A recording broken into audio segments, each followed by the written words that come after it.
नमस्कार, खबर प्रधान देख रहे हैं आप और मैं हूं संगीता श्रीवास्तव। देखिए, सुप्रीम कोर्ट ने हाल ही में एक टिप्पणी की थी जिसमें कहा गया था कि अब वक्त आ गया है कि यूसीसी पूरे देश में लागू कर दिया जाए। दरअसल मुस्लिम महिलाओं के हक पर सुनवाई की जा रही थी, तब माननीय ने ये टिप्पणी की थी। सर्वोच्च न्यायालय की इस टिप्पणी पर जाहिर है सियासी घमासान तो मचना ही था। मुस्लिम नेताओं के साथ साथ पूरा विपक्ष भी इस पर अपनी अपनी राय देने लगा।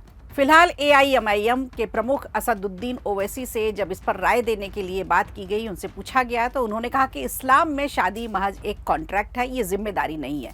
इसलिए यूसीसी यानी यूनिफॉर्म सिविल कोड के नाम पर हिंदू कानून मुसलमानों पर लागू नहीं कर सकते। दरअसल एआईएमआईएम ने शुक्रवार को हैदराबाद से सांसद ओवैसी का एक वीडियो पोस्ट किया जिसमें उन्होंने कहा कि यूसीसी के नाम पर हिंदू कानून मुसलमानों पर लागू नहीं किया जा सकता। निकाह हमारे लिए एक धार्मिक संस्कार नहीं है, ये धर्म का हिस्सा है। और इसके बाद से सामान्य नागरिक संहिता की यानी यूसीसी की चर्चा एक बार फिर से शुरू हो चुकी है। ओवैसी ने कार्यक्रम के दौरान भी कहा कि यूसीसी की बात करने वाले याद रखो, इस्लाम में शादी एक कॉन्ट्रैक्ट है, जन्म जन्म की बात नहीं है। उन्होंने कहा कि सुप्रीम कोर्ट का जजमेंट है कि हिंदू धर्म में अगर पत्नी ने सास ससुर की खातिरदारी नहीं की, सेवा नहीं की, तो ये क्रूरता मानी जाती है, जबकि इस्लाम में ऐसा कोई प्रावधान नहीं है। माँ बाप की जिम्मेदारी बेटे की होती है। तो एआईएमआईएम के सांसद ओवैसी ने सवाल भी उठाया कि क्या हिंदू मैरिज एक्ट आदिवासियों पर लागू होगा। ओवैसी ने कहा कि अगर हिंदू धर्म में किसी शख्स को अपनी बीवी से तलाक देना है तो उसे पहले बताना होता है, कोर्ट को बताना होता है, तमाम प्रक्रिया होती है। इसे उन्होंने क्रूरता बताया और फिर उसके बाद अगले 5-10 साल तक लगातार मुकदमा चलता रहता है, तब कहीं जाकर फैसला आता है।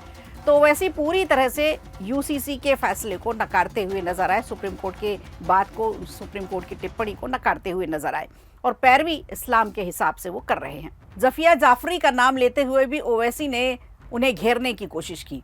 आपको बता दें, सुप्रीम कोर्ट ने 1937 के शरीयत कानून के कुछ प्रावधानों को रद्द करने की मांग वाली याचिका पर सुनवाई की थी और उसके बाद ये टिप्पणी की थी कि अब समय आ गया है कि पूरे देश में यूसीसी लागू कर दिया जाए। ओवैसी का मानना है कि याचिका में शरीयत कानून के कुछ प्रावधानों के बारे में जो कहा गया है वो मुस्लिम महिलाओं के प्रति भेदभाव दिखाता है। हालांकि अदालत ने कहा कि बेहतर होगा कि विधायिका बनी संसद ही इसका फैसला ले, क्योंकि राज्य के नीति निर्देशक सिद्धांतों के मुताबिक समान नागरिक संहिता यानी यूसीसी लागू करने का अधिकार विधायिका के पास है।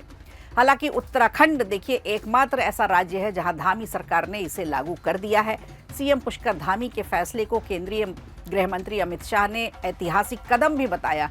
इस कानून को उन्होंने मुख्यमंत्री पुष्कर धामी के नेतृत्व की बड़ी उपलब्धि बताया। मुस्लिम समुदाय इसे अपनी धार्मिक स्वतंत्रता का उल्लंघन बता रहा है और इसे लेकर विपक्ष के साथ साथ ओवैसी ने इसका विरोध किया है। वीडियो अच्छा लगा हो तो लाइक कीजिए, शेयर कीजिए और कमेंट बॉक्स में हमें जरूर बताइए।